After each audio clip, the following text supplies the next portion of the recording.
Chers amis, bienvenue dans le nouvel épisode de Quoi de neuf en histoire, le podcast où l'on reçoit des écrivaines et des écrivains à l'occasion de la sortie de leur dernier livre. Et aujourd'hui, c'est un épisode un peu spécial, puisque nous l'avons préparé à deux avec Adrien. Bonjour Adrien. Bonjour. Bienvenue dans ce podcast. Adrien, tu es le créateur du projet littéraire Mémoire d'Adrien. Donc au départ, c'est un blog dans lequel tu postes des recensions, des romans et des essais qui t'ont marqué, une chaîne YouTube associée, et puis un compte Twitter, Mémoire d'Adrien, qui est très actif, très interactif, puisque quasiment tous les jours, tu nous interroges, nous, tes abonnés, sur tes lectures. Et nous avons choisi un livre qui a été un coup de cœur pour tous les deux, et nous nous sommes dit que ce serait une bonne idée de le présenter ensemble. Je te laisse présenter l'auteur et le livre. Oui, alors Alexandre Jublin, bonjour. Vous êtes agrégé en histoire, auteur d'une thèse sur l'abordage et le combat rapproché dans l'Atlantique au XVIe et XVIIe siècle. Le présent livre, Par le fer et par le feu, en est la synthèse accessible au grand public. Vous êtes également producteur du podcast Le Collimateur, le podcast de l'IRSEM, qui est l'Institut de recherche stratégique de l'école militaire, consacré à la défense et aux conflits armés. L'objet de cet ouvrage dont nous en avons parlé aujourd'hui est de rendre compte au plus près des navires et des hommes, la réalité des combats sur mer dans l'Atlantique entre le début du XVIe et le milieu du XVIIe siècle, période qui a la particularité, on va le voir, de voir se développer le progrès technique des navires et de l'artillerie tout en conservant les pratiques traditionnelles de combat. Alexandre, ce livre, Adrien l'a dit, traite du combat dans l'Atlantique au XVIe, XVIIe siècle. Au début de cette période, la puissance maritime dominante, c'est l'Espagne, et suivie, mais dans le désordre, de l'Angleterre, de la France, des Pays-Bas et du Portugal. Ces nations sont européennes, elles sont présentes aussi en Méditerranée. Pourquoi est-ce que vous avez choisi de ne pas traiter du combat en Méditerranée? Est-ce qu'il est fondamentalement différent du combat dans l'Atlantique? Fondamentalement différent, c'est une bonne question. Essentiellement, il y a une réponse qui est assez simple, qui est qu'on trouve des galères en Méditerranée qu'on trouve peu ou pas en Atlantique, ce qui fait que pour plein de raisons, ça en fait un combat assez différent. Les galères, ça a la particularité c'est très adapté au combat en Méditerranée, où il y a des vents irréguliers, des côtes assez incertaines aussi, donc ça donne beaucoup de maniabilité et en même temps une certaine vitesse quand le vent est faible ou nul. Inversement, dans les conditions de navigation de l'Atlantique, c'est plus compliqué parce qu'il n'y a pas besoin d'avoir tant de monde avec tant de rames pour avancer en Atlantique. Et c'est par ailleurs souvent assez instable pour les conditions de navigation sur l'océan. Donc il y a une vraie différence, et c'est une différence qui en implique plein d'autres, parce que je voudrais remarquer dans le livre qu'en fait l'idée on peut pas séparer le combat de ses formes et notamment de ses supports, et notamment des navires qui fournissent les plateformes pour en fait l'affrontement. Dès lors, si vous voulez, en Méditerranée, c'est un combat extrêmement particulier qui est fait beaucoup de corps à corps, en même temps aussi où on a très tôt pu incorporer l'artillerie très efficacement, parce que je peux le dire brièvement. En gros, sur une galère, vous mettez un canon dans l'axe de la galère, et en fait vous pouvez tirer très facilement à peu près où vous voulez parce que c'est très maniable. Inversement, caler des canons sur un navire, à voile, de haut bord, etc., les navires qu'on trouve en Atlantique, c'est autrement plus compliqué, ça prend plus de temps, il y a plus de tâtonnements, d'incertitudes, et bon, il y a un moment où il faut savoir être raisonnable et pas multiplier à l'infini les sources et disons l'ambition d'une étude. Mais voilà, en gros, il y avait une logique de combat très réelle, et puis par ailleurs, ça permettait aussi de donner une dimension raisonnable à ce qui était une thèse et qui est devenu un livre. Et donc là, on est au sortir du Moyen-Âge. La période est charnière. Pourquoi? Parce que c'est le développement de l'artillerie, c'est ça? C'est le développement de l'artillerie. Oui, c'est son intégration, en fait. L'artillerie, elle est là depuis longtemps. En fait, les premières mentions de canons sur des navires, ça date du XIVe siècle. Donc c'est là depuis longtemps. En revanche, c'est au début du XVIe siècle que, de fait, on voit que ça commence à devenir vraiment intéressant. On commence à être capable de développer des canons assez efficaces. Par ailleurs, les navires évoluent aussi, sont de plus en plus fiables, et des armes qui se perfectionnent aussi. Alors moi, ce qui m'a marqué dans votre ouvrage, c'est que dès le préambule, vous avertissez le lecteur qu'il ne s'agira pas d'un livre sur la piraterie, et vous dites même qu'il s'agit d'un phénomène assez marginal. Or, il est vrai que le grand public connaît assez bien la piraterie et entend également souvent parler des corsaires, outre les navires militaires. Et du coup, je m'étais demandé, on s'était posé la question avec Hassan, est-ce que il existe une spécificité de combat menée par ces trois types d'équipage, ou est-ce qu'ils respectent un petit peu les mêmes codes d'usage, les mêmes règles lorsqu'ils s'affrontent? C'est un peu mon propos, alors je vais le dire de manière très lapidaire, après je vais expliquer. C'est la piraterie, ça n'existe pas. Je vais le dire simplement. C'est pas tout à fait vrai, j'exagère un peu, mais c'est je dis ça en général pour qu'on foute un peu la paix avec la piraterie, parce que c'est tout ce que les gens ont en général à l'esprit. Ça fait 10 ans que je suis là-dessus, entre la thèse, puis la publication, etc. Franchement, je peux compter sur les doigts d'une main le nombre de gens qui m'ont pas parlé instantanément de la piraterie quand j'évoquais mon sujet de thèse, quoi. Et ce qu'il y a d'intéressant là-dedans, c'est que des pirates, moi j'en vois pas. Quasiment pas. Parce que la piraterie, c'est une catégorie qui est complètement chargée de fantasmes. Dès le début, dès les premières sources, les premiers gens qui écrivent sur la piraterie, déjà ils mélangent des pirates, des gens qui ont réellement existé et des personnages complètement fictifs. Donc en fait, il y a toujours ce mélange entre réalité et fiction qui est là depuis les origines de la piraterie. Et bref, ça c'est le problème en soi, quoi, de la catégorie, mais finalement, quand on regarde les archives, ça veut rien dire, pirate. C'est pas très intéressant comme catégorisation, parce que qu'est-ce qu'on trouve en vérité? On trouve un fait qui est très réel, qui est la violence en mer, avec des catégories, une égalité plus ou moins forte. Et puis on trouve ensuite autre chose qui est pas totalement disjoint, mais relativement distinct quand même, qui est l'accusation de piraterie, qui elle est une accusation judiciaire qui, en général, prend lieu une fois que les gens sont revenus à terre. Et c'est là que c'est intéressant, c'est qu'en fait, tout le monde est conscient de faire des choses plus ou moins légales en mer, et tout le monde se traite de pirate en permanence quand quelqu'un fait quelque chose qu'on n'apprécie pas. Mais ça, c'est pas une catégorie qui a une vraie fonctionnalité, c'est-à-dire la bande de pirates qui sont planqués dans une île des Caraïbes et qui détroussent absolument tout pour eux, on le trouve jamais, en fait. Et ceux qu'on désigne comme des pirates, c'est généralement des gens qui vous détroussent. Donc tout ça pour dire que fonctionnellement, c'est pas quelque chose qui m'a intéressé beaucoup. Ça peut avoir une pertinence, notamment pour des périodes un peu plus tardives, surtout la course. Mais en tout cas, dans la période qui m'intéresse, 1500, 1650, c'est une qualification morale et éventuellement juridique. C'est assez peu une catégorie fonctionnelle pour expliquer le combat en mer. Vous dites également dans votre ouvrage que la plupart des combats ont lieu près des côtes, car il est effectivement moins probable que deux navires se rencontrent en haute mer. Est-ce qu'on sait avec quelle fréquence se produisaient ces combats pendant la période concernée, un ordre de grandeur peut-être? Et parmi l'ensemble des combats, est-ce qu'on connaît la proportion de ceux qui opposaient des navires militaires en période de guerre? C'est compliqué parce que là, vous voyez, les deux catégories que vous venez de mobiliser, navires militaires et période de guerre, elles sont très très floues pour la période. Parce que navires militaires, par exemple, un navire de la flotte des Indes, c'est-à-dire ces navires qui font des allers-retours entre l'Espagne et le Nouveau Monde, est-ce que c'est des navires militaires, est-ce que c'est des navires marchands? Ça, c'est compliqué. La période de guerre, en vérité, il y a des conflits et des combats en permanence, notamment entre l'Angleterre et l'Espagne, même quand la guerre est ouvertement déclarée. Mais jusque-là, il y a déjà des tensions, il y a déjà des combats, il y a déjà des affrontements, et ces affrontements, ils sont pas moins réels, ils sont pas moins importants que ceux qu'il y aura après. Moi, ce qui m'intéresse, c'est le combat en tant que tel. La fréquence à laquelle des gens se battent, c'est très très très compliqué à déterminer parce que, comment dire, près des chiffres, faudrait prendre une proportion des combats et le diviser par toutes les navigations qu'il y a eu à cette époque-là. C'est très compliqué à savoir. Et déjà qu'on n'a même pas tous les récits de combat, alors replacer ça dans l'échelle de toutes les navigations de l'époque serait très compliqué. Ce qu'on peut dire, c'est que il y a des endroits où, dans les années 1560 ou même dans les années 1580, vous vous baladez dans ce qu'on appelle les Caraïbes, au sens large. Il y a des bonnes chances que vous trouviez à un moment quelqu'un qui est pas exactement sous la même bannière que vous. Ensuite, à partir de là, dans combien de cas est-ce que ça finit par faire un combat? Comment on dit, dans combien de cas est-ce que c'est juste deux voiles qui se croisent et qui décident de s'ignorer? C'est très très difficile de le dire. Si on parle du corpus, par exemple, moi j'ai étudié une cinquantaine de combats. Alors c'est vraiment très loin d'être tous les combats de l'époque, mais sur 150 ans, moi j'ai étudié une cinquantaine de vrais gros combats. Ça se passait pas tous les jours, faut pas exagérer. Dans la description de la préparation au combat, il y a un point essentiel que vous soulignez, auquel on fait peut-être pas toujours attention, c'est que les combats ne se déroulent que 2 jours. La nuit, c'est souvent un moyen d'arrêter le combat. Souvent, par exemple, pour arriver au combat, c'est plus ou moins des courses-poursuites de plusieurs jours, donc évidemment, il y a de la nuit au milieu. Mais en tout cas, ce qui est clair, c'est que c'est pas le meilleur moment pour essayer de déclencher le combat la nuit, pour plein de raisons. Enfin, ça va du fait que, par exemple, si vous essayez de tirer un peu de loin à l'artillerie, en fait, vous voyez pas trop où ça va, quoi.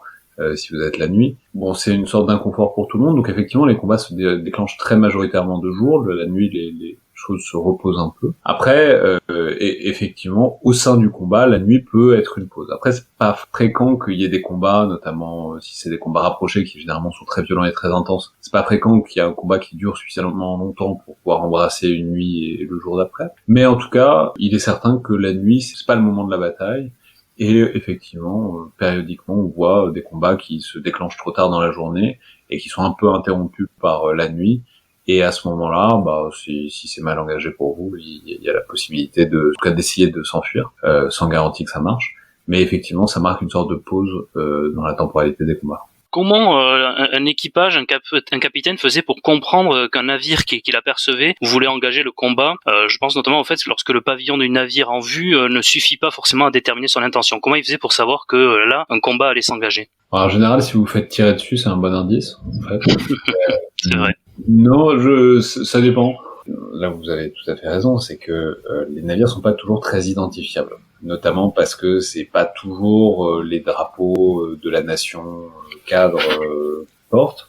Et bon, parfois les navires de nations différentes, ça peut se ressembler beaucoup, notamment entre les Anglais et les Hollandais, il peut y avoir de vraies similarités. C'est aussi ça qui est intéressant dans le combat naval, c'est que tout n'est pas clair tout de suite. Le combat naval, il y a vraiment un travail sur le temps, parce que en vérité, vous êtes très loin et vous pouvez pas fermer la distance instantanément. Donc il y a des très longs temps d'observation, de se jauger, de voir qui est cet ennemi, comment il se place, d'autant que vous n'avez pas grand-chose d'autre à observer, à vrai dire. Donc, il y a des très longs moments qui d'ailleurs passent beaucoup souvent sur l'équipage en termes de tension, où on se demande qui c'est, quelles sont ses intentions, comment il est armé, est-ce qu'il est haut sur l'eau, bas sur l'eau, est-ce qu'il a beaucoup de canons, pas beaucoup de canons. Ensuite, quand il est assez clair qu'il y a un affrontement qui risque de se déclencher, là c'est un temps qui se précipite, qui s'accélère de manière indéniable. Il y a toujours une sorte d'incertitude et souvent, parfois quand il y a un drapeau, puis surtout quand un autre navire est agressif, ça se voit assez facilement, il essaie de vous rattraper, il essaie de vous tirer dessus, et à ce moment-là, c'est l'indice qu'il y a un combat naval qui risque de se profiler. Moi, ce que j'ai trouvé remarquable dans votre ouvrage, c'est que cette narration du combat, vous avez choisi de la faire, pour reprendre votre expression, au ras du pont. Le fait que ce ne soit pas un traité d'histoire militaire, mais véritablement le vécu du combat par l'équipage, ça posait la question des sources. Et votre ouvrage aborde cette question des sources. C'est du coup aussi un ouvrage sur la recherche et sur le travail d'historien en tant que tel. Vous dites que vous avez utilisé diverses sources, notamment espagnoles, qui ont décrit les combats. Mais ces sources donnaient-elles une vision globale du combat, ou alors est-ce qu'il s'agissait d'un point de vue bien particulier à l'échelle de l'individu concerné, et alors vous avez dû recouper les témoignages pour avoir une vue d'ensemble? Et enfin, est-ce que le fait que ce soit des combats sur mer, ça a ajouté une difficulté supplémentaire ou non, s'agissant de la recherche des sources? Alors je vais commencer par la dernière question. Oui. Très clairement, parce qu'il y a un problème, c'est qu'en mer, il n'y a pas trop de témoins, quoi. Il n'y a pas trop de gens qui passent par là et qui peuvent raconter ce qui s'est passé.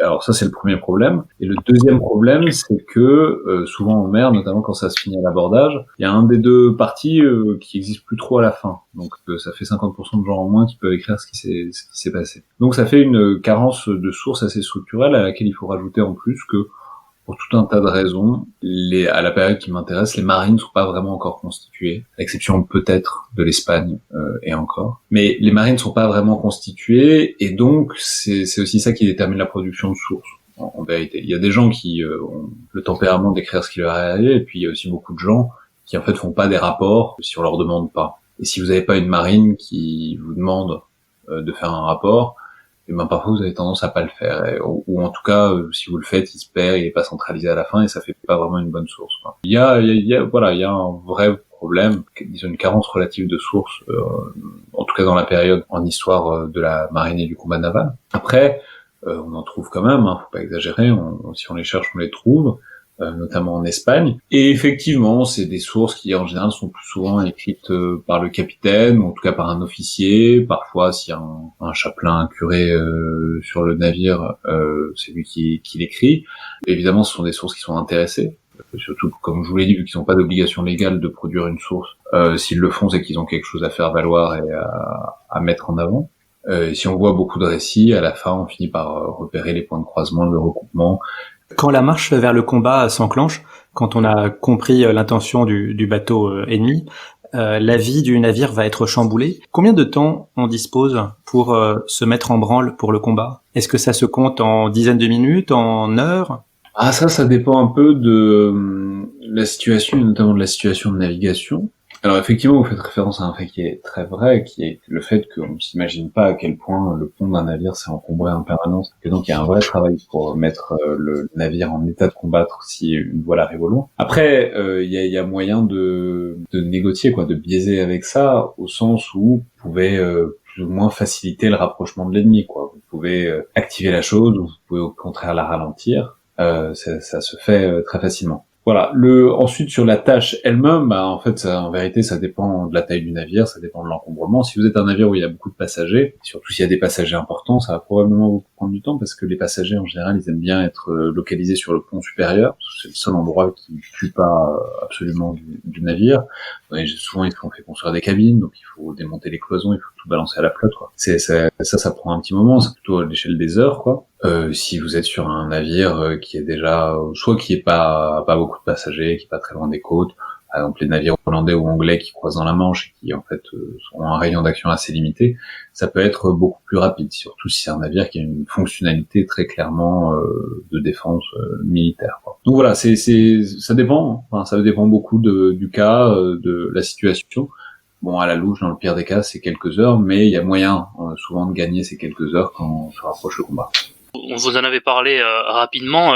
L'équipage d'un navire comprend des marins, des soldats, des officiers, des subordonnés, des membres affectés aux tâches ingrates et d'autres protégés. En fait, on se dit avec tout ça, il y a tout pour que des conflits éclatent en dehors des périodes de combat entre eux.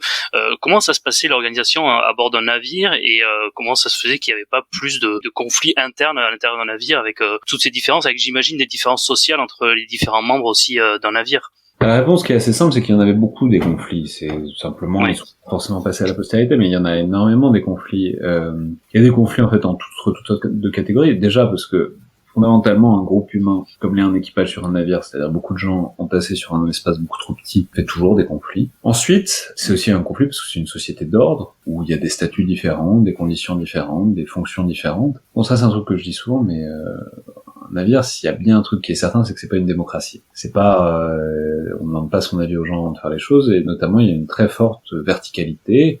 Et il y a l'idée qu'il faut que ce soit une machine extrêmement huilée pour que ça marche bien, même au quotidien, parce que naviguer sur un navire à l'époque, c'est quand même une gageure dans l'absolu. Et puis encore plus pour être à peu près opérationnel au combat. Partant de là, il y a forcément des conflits, il y a forcément des tensions, parce que un groupe humain ainsi constitué, il y a des tensions. Faut ajouter à ça que bon, c'est des machines compliquées et qu'on complique en plus souvent assez inutilement les navires, notamment en insérant des catégories différentes. Un exemple typique de ça, c'est par exemple, vous avez, avec l'apparition de l'artillerie, vous avez des artilleurs qui apparaissent sur les navires. Et ben, les artilleurs qui apparaissent sur les navires, c'est tout à fait fascinant. D'abord, vous remarquez que c'est pas évident, c'est une formation, alors c'est des marins qui finissent par faire une formation, et une fois qu'ils ont la formation, ils ont le titre d'artilleur, ils sont mieux payés que les autres marins. Et ce qui est très intéressant, c'est qu'on voit qu'à partir de ce moment-là, ils refusent de faire quoi que ce soit. Ça devient les plus gros flemmards du navire, et ils refusent de donner un coup de main pour telle ou telle tâche, ils veulent absolument plus rien faire d'autre que de toucher au canon. Et ça provoque vraiment des contestations et des querelles sans fin. Autre catégorie qui est intéressante, les soldats. Soldats, c'est parfois, notamment sur les navires espagnols, pas que, mais souvent là, ils embarquent des soldats. Et c'est fascinant, on lit très facilement sur la plupart des récits que les soldats à bord, et c'est un énorme problème au quotidien, parce qu'ils sont indisciplinés, ils sont désagréables, ils sont violents souvent avec les pauvres marins, etc. Et que du coup, en fait, c'est un enfer pour réussir à les faire obéir aux ordres les plus simples, parce qu'ils reconnaissent pas du tout l'autorité du capitaine du navire, ce qui est un gros problème sur un navire, parce que s'il y a bien quelqu'un dont on est censé respecter l'autorité, c'est le capitaine. Donc voilà, c'est la réponse simple, c'est qu'en fait, il y a plein de conflits en permanence. Cela étant, il y a aussi quelque chose qui est intéressant, c'est que quand vous rapportez ça à la perspective du combat, et notamment du combat rapproché, eh ben, il faut un peu s'asseoir dessus, les conflits, parce que en fait, vous êtes tous soudés. Il y a une sorte de communauté de destin, et l'ennemi, il va pas vraiment faire la différence entre les artilleurs, les soldats et les marins.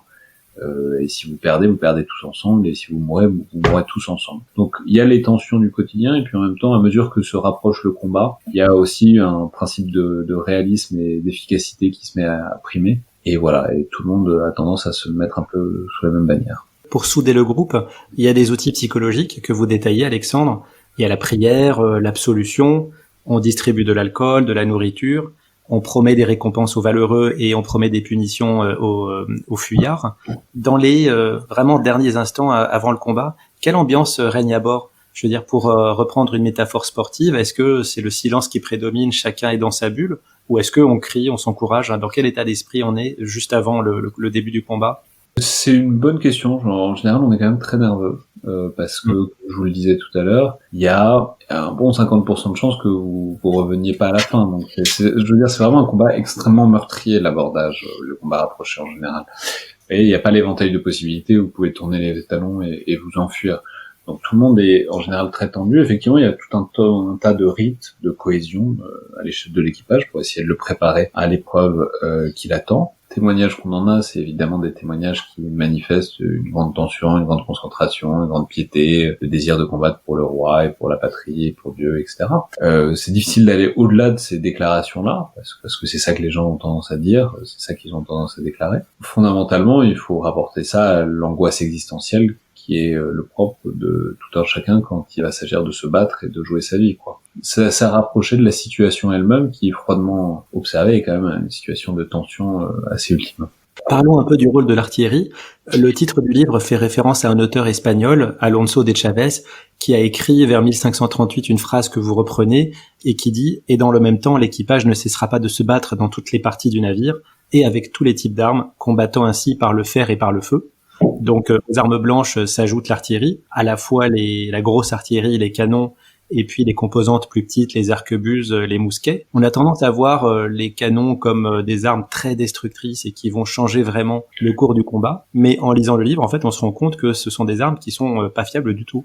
Ouais, c'est pas pour autant qu'elles sont pas destructrices, elles sont très destructrices. Simplement, elles sont pas fiables, on peut pas compter dessus. Enfin bon, on mesure pas tout ce qui pose problème dans un canon à l'époque, c'est-à-dire un canon, c'est un ouvrage artisanal, hein, pas du tout standardisé. On n'est pas encore à la période où on produira des canons quasiment à la chaîne, tous pareils, et que donc on pourra avoir un savoir-faire assez solidifié sur comment le manipuler.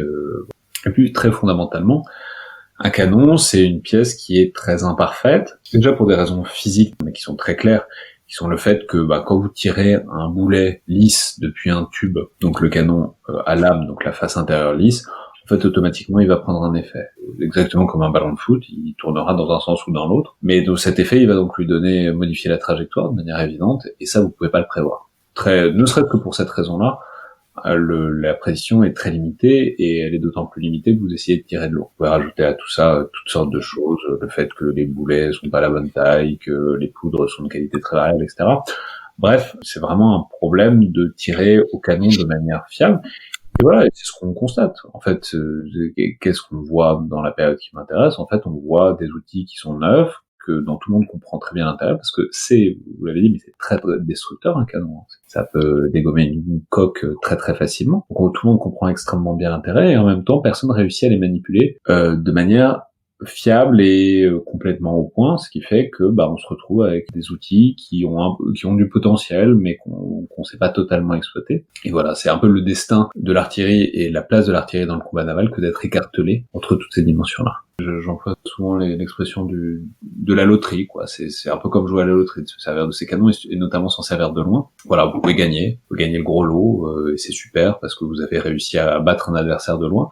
Mais la plupart du temps, vous allez quand même pas gagner, et du coup, il faut se préparer à un autre type de combat, qui est le combat très rapproché et l'abordage. Et c'est en fait ça qui reste la forme, si ce n'est dominante, en tout cas la forme centrale du combat, jusqu'au milieu, jusqu'à la deuxième moitié du XVIIe siècle, où là, voilà, le combat de loin centré sur l'artillerie pourra vraiment se mettre en place. Oui, et d'ailleurs, est-ce que outre et en plus de cette absence de fiabilité du canon, ou même, vous le disiez tout à l'heure, du comportement des artilleurs sur le navire qui veulent plus faire grand-chose, est-ce que la difficulté de l'intégration de l'artillerie sur les navires, elle est pas due au fait d'une sorte de rupture avec la tradition et la culture des combats sur mer? J'ai trouvé très caustique la citation de Don Quichotte de Cervantes, mais qui le dit très bien, qui lui voit cela un petit peu comme la fin de la chevalerie. L'artillerie, c'est vraiment pour lui le manque de panache du combat. Est-ce que ça n'a pas joué également, ça n'a pas eu un poids sur la difficile intégration de l'artillerie? Peut-être, c'est un lieu commun très usité qui se résume pas à Cervantes, le côté ah là là, l'artillerie, ça a vraiment tué la chevalerie. Pas totalement faux, hein. Ça en fait partie, mais bon, la fin de la chevalerie, c'est un phénomène pas que militaire, c'est aussi un phénomène social et culturel plus large, et donc c'est compliqué de donner une explication unique à un phénomène aussi large. Mais oui, cela étant, bon, vous savez, en général, sur le champ de bataille, et notamment en mer, il y a un principe de réalité assez fort, quoi. C'est, vous avez tendance quand il s'agit de vivre ou de mourir, bon, vous avez tendance à essayer d'un peu d'utiliser ce qui marche, quoi. Voilà, à partir du milieu du XVIIe siècle, ça traumatisera personne de se battre essentiellement à coups de canon. On trouvera d'autres formes de noblesse, d'autres formes de panache. Enfin, je veux dire, il y a un imaginaire romantique et du panache et de tout ce que vous voulez de la guerre sur mer, de la guerre de ligne du XVIIIe siècle. On réussit à trouver du panache là où il faut, quand il le faut. Sur le moment, je suis pas sûr que ça a énormément joué. En tout cas, on trouve pas vraiment d'acteurs. Cervantes raconte ce qu'il veut, mais en tout cas, dans les sources primaires, il y a des gens qui racontent des combats. Moi, j'en trouve pas beaucoup des gens qui disent que ah là là, c'est vraiment une arme de lâche, c'est terrible, il faut pas faire ça. Les vrais hommes, ils se battent à l'abordage et pas au canon. Bon, fonctionnellement, ben, j'en ai pas trouvé. Si la canonnade n'a pas mis fin au combat, à ce moment-là, il y a l'abordage. Et vous en racontez là aussi les différents aspects et dans le détail. Donc, comment aborder le navire, qui doit l'aborder, à quel endroit, comment. Et puis, pas le moins facile, comment progresser sur le pont ennemi. C'est un véritable concentré de pièges et comment s'y maintenir. Vous employez une comparaison pour décrire l'abordage. Vous prenez pour exemple l'attaque d'un château fort au Moyen-Âge. Et l'abordage, c'est vraiment similaire à la création d'une brèche dans la muraille du château. C'est très difficile à obtenir et vous dites que une fois qu'on y arrive, on veut tenir l'avantage à tout prix. Est-ce que c'est pour ça justement que quand on aborde, il y a pas de quartier?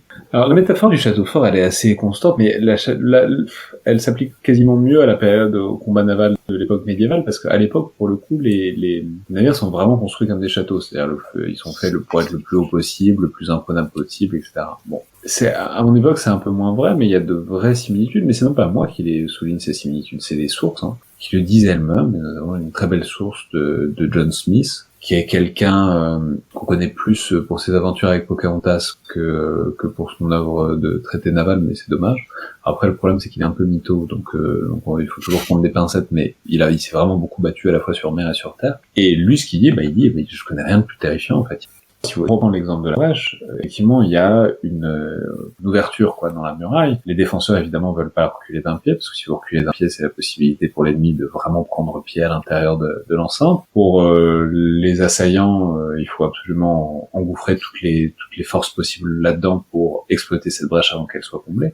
Donc voilà, il y a une sorte d'urgence et d'impossibilité de reculer, parce que sinon tout est perdu, qui peut être tout à fait comparable. Mais c'est quelque chose qui est très structurant dans le combat naval, hein, c'est le fait que il faut pas reculer, déjà parce qu'on peut pas reculer bien loin, qu'une fois que l'ennemi passe sur le pont, qu'il a vraiment pris le pont, je l'ai dit tout à l'heure, mais la fuite est impossible. Donc si la fuite est impossible, si vous voulez, ça démultiplie les motivations à vraiment ne perdre aucun pouce de terrain.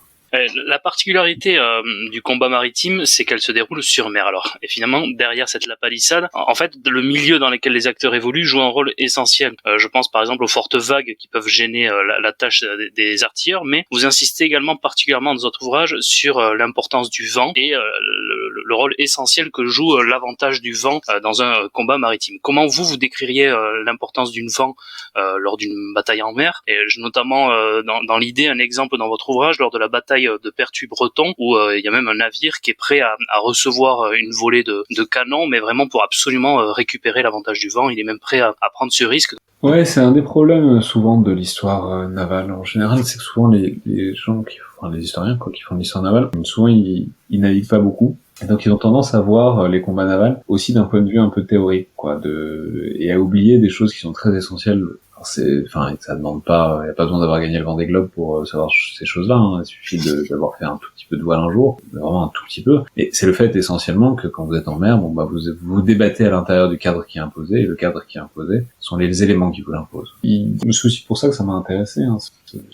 Ce sujet m'intéressait, c'est qu'il y a il y a une dimension vraiment très nautique au combat à l'époque, et notamment qu'il y a quelque chose que au demeurant on trouve tout à fait dans des régates contemporaines, hein. Ça a pas beaucoup changé, c'est si vous voulez gagner, il faut avoir l'avantage du vent. Donc, faut être au vent de l'adversaire, faut être en amont de lui par rapport à l'origine du vent. Pourquoi ? Pour tout un tas de raisons, qui est que quand vous êtes au vent, en fait, vous avez une position de contrôle sur votre opposant, parce que c'est très facile d'aller dans le sens du vent, c'est très difficile de remonter au vent. c'est vrai aujourd'hui, c'était encore plus vrai à l'époque. Et dès lors, quand vous êtes au vent, vous avez la possibilité, si vous voulez, de fondre sur votre ennemi, de ce qu'on appelle ça abattre, et de tout de suite réduire la distance entre vous et lui. Inversement, celui qui est sous le vent, qui est en aval du vent, lui, il peut pas d'un coup décider de remonter directement face au vent pour créer le contact. Donc celui qui est au vent a une position de force, une position de contrôle, une position avantageuse, ce qui est très connu par l'intégralité des praticiens de l'époque. Mais dès lors, ça fait que en fait, il y a des grandes batailles qui sont vraiment quasiment des régates pour gagner l'avantage du vent, parce que celui qui a l'avantage du vent a une position quand même extrêmement favorable.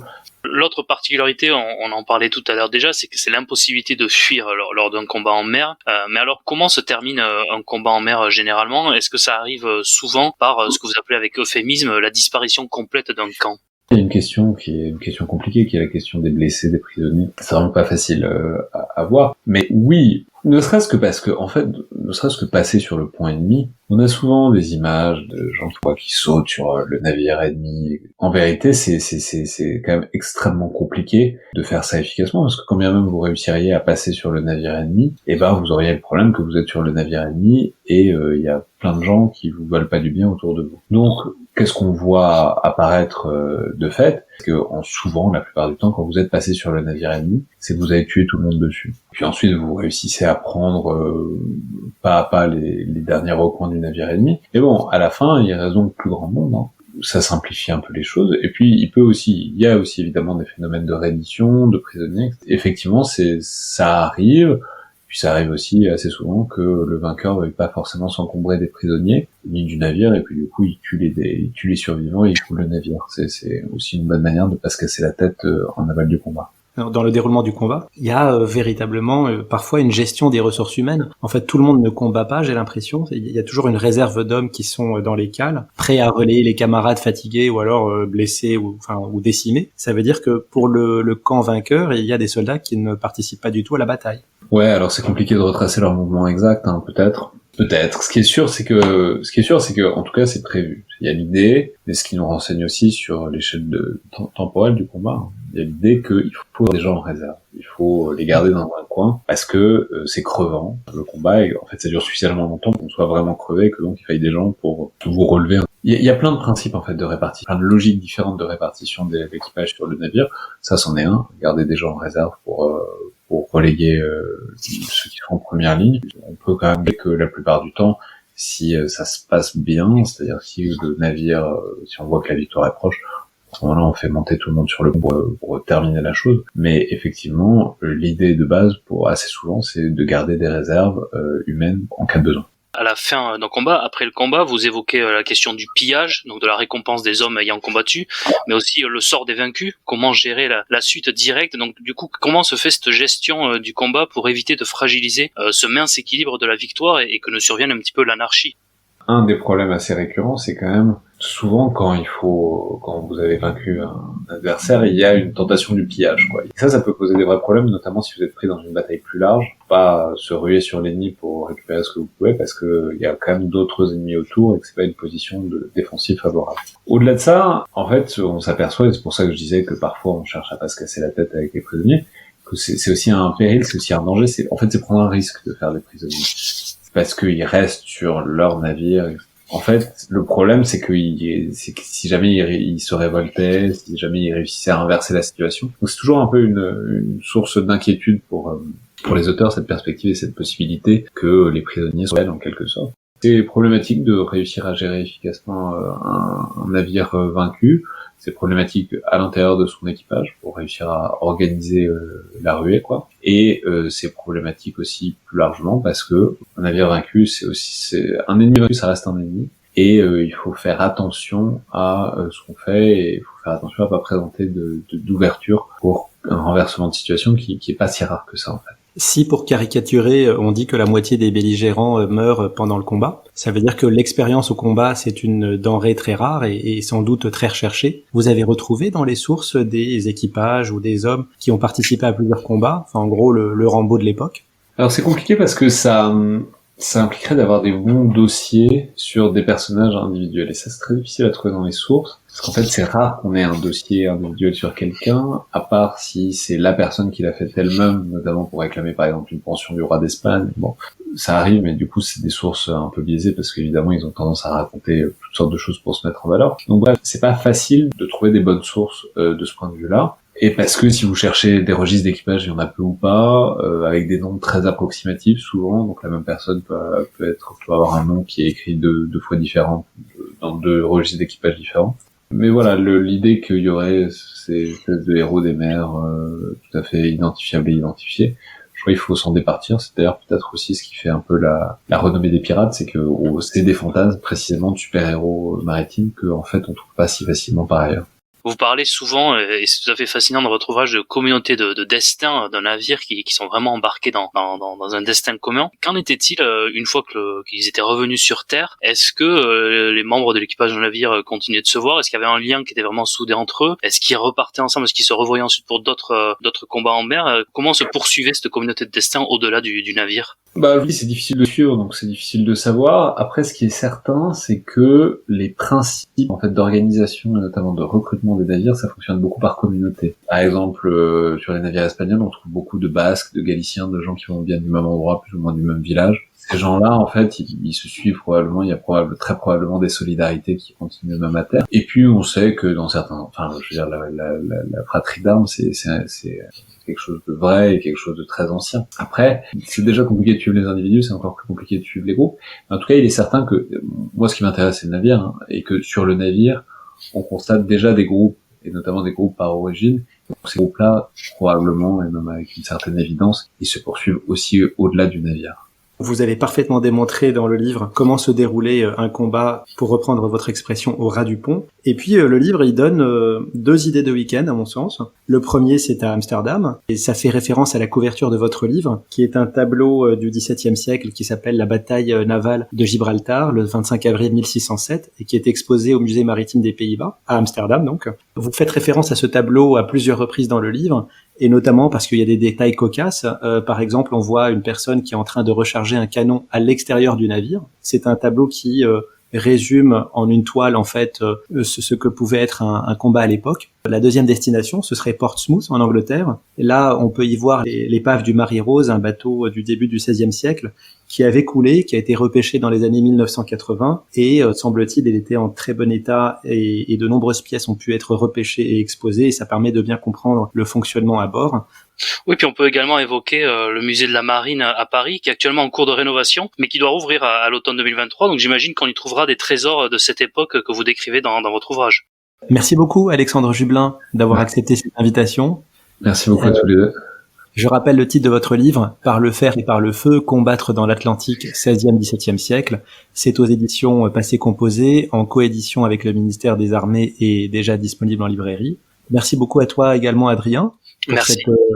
Pour cette première collaboration. J'espère qu'elle en appellera d'autres. Je rappelle le titre de ton blog, chaîne YouTube et compte Twitter, donc c'est Mémoires d'Adrien. Et quant à moi, je vous remercie à toutes et à tous de nous avoir suivis et je vous donne rendez-vous bientôt pour un prochain épisode.